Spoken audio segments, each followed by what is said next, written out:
Welcome to the Anecdote. Hello again. I know it's been a while since I shot one of these anecdote videos, but let's go for it. What I want to address today is fears, because that's been a very common denominator amongst many people I've spoken to recently. Fear of inadequacy, fear of death, fear of illness, fear of bankruptcy, fear of whatever, fear of relationships going wrong, fear of the unknown, which is quite a powerful fear, and all of them all mixed up with the anxiety and depression and all sorts. But the trouble is, what I've identified is that there are not many schools of thought that address the intangible nature of the mind. I mean, this is not something you could learn at university, like psychology is my forte, for example, and only about 5% of what I've learned about the mind, or even less than that, is what I've learned at university and studying for degrees and such forth. But I think what we need to do, and what we need to teach others to do once we've mastered doing this ourselves, is looking inside. I know it sounds cliche to talk about meditation as a way of life, but people often, I think it's been not necessarily a misnomer, but it's been mischaracterized as needing for you to be in the Tibetan mountains with your feet crossed, tapping into some transcendental energy with but you have to be set in a precise manner, or do a certain thing, or say a few mantras, or say a few specific mantras and such forth. I mean, it's not that complex. I mean, all the answers lie inside for us. We just need to look deep enough and have confidence in the way in which our mind steers us, for us to be able to handle these fears. There's so much that we do not know about the human mind. I mean, we've studied the brain and mapped it out, but we don't really understand how the mind works. All we know is that, okay, there are neural structures which form neural networks by using associations, to almost the same way in which the internet, the web is constructed. That's how our thoughts are as well. So all these neural networks, only we can modify them by changing our thoughts, by interrupting certain thoughts that we don't want coming in. Okay.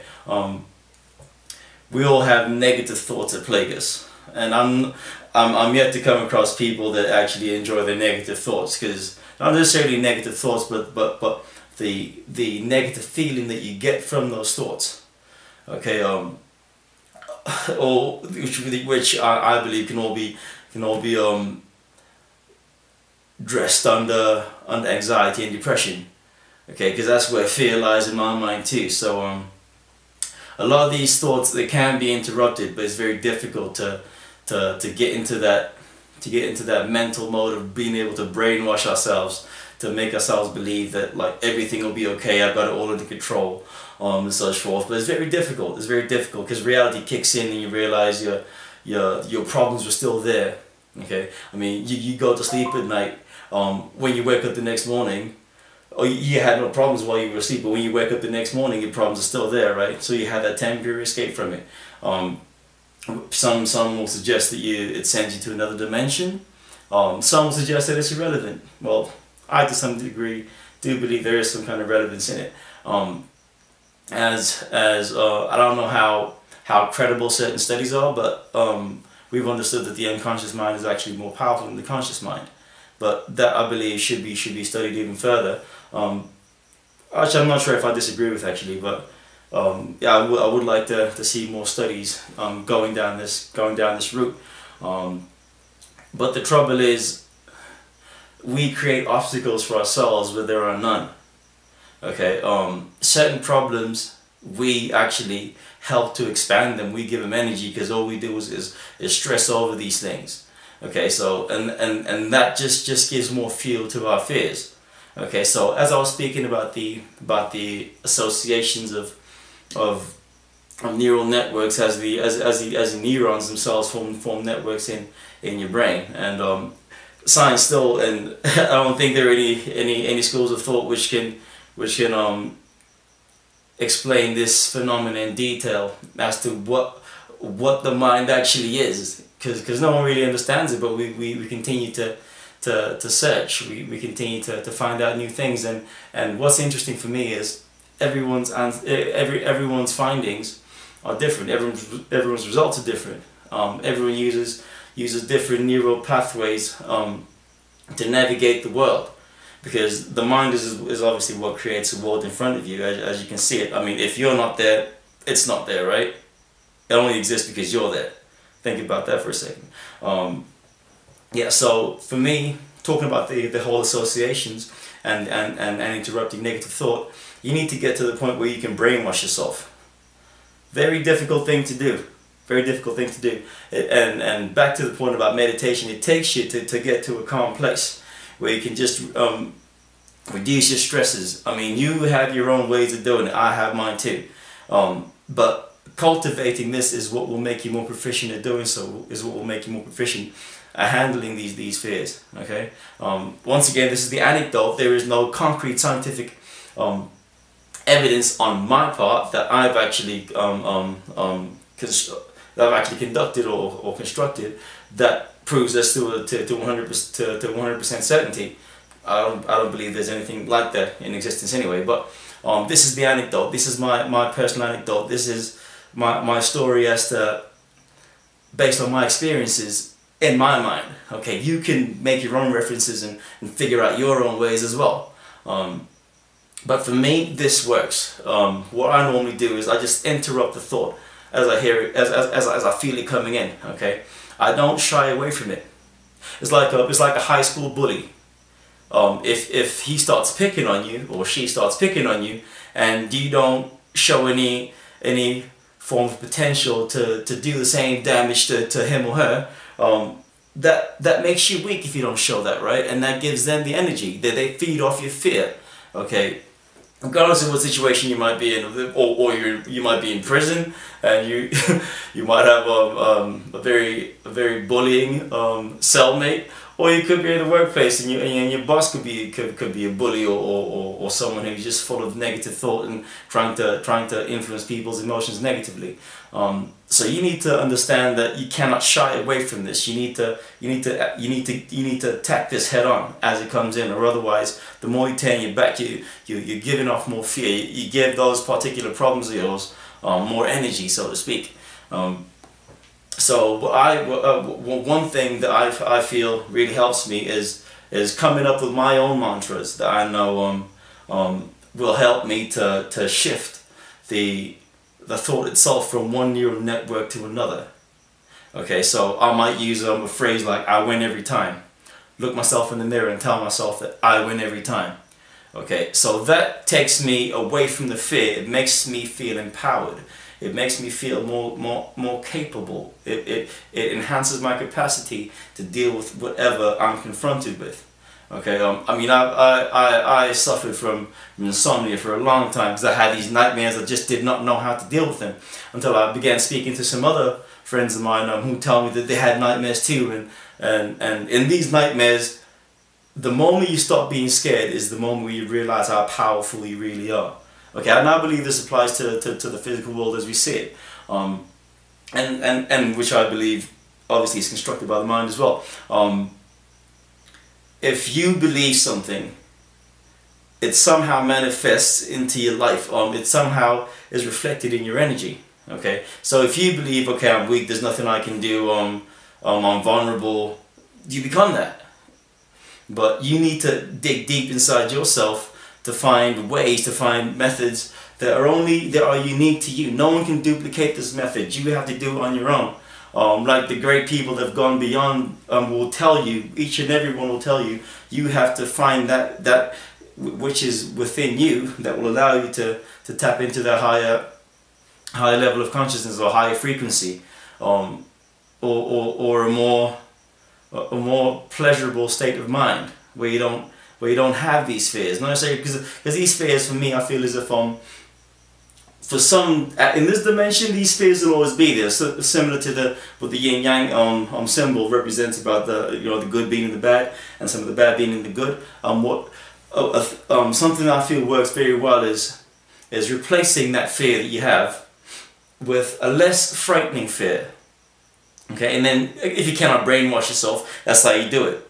You just gradually begin to replace that fear with a less frightening fear. Like, I've spoken to many cancer patients who are or were on the brink of death, and I asked them what are the things they worry about, what kind of stresses are there in their lives, what makes their lives uncomfortable, and they would say the fear of death, the fear of the unknown, the fear of what they're leaving behind, and all sorts. And I just suggested to them to think about how about replacing that fear, that horrible, terrible fear, with another fear, which is a fear too, but not as detrimental in your own mind to yourself or the way you view the world as the previous fear, right? So I'd say, okay, think about this. Think about after you're healed up.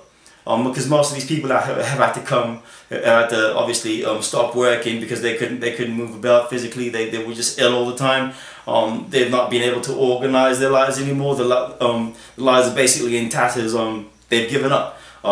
So replacing that fear with a less toxic fear, such as when you heal up, when your body heals up, what are you going to do with all that time that you're not used to having, and how in the hell are you going to organize your life again because you've let everything go? You know what I'm saying? So that introduces a new problem.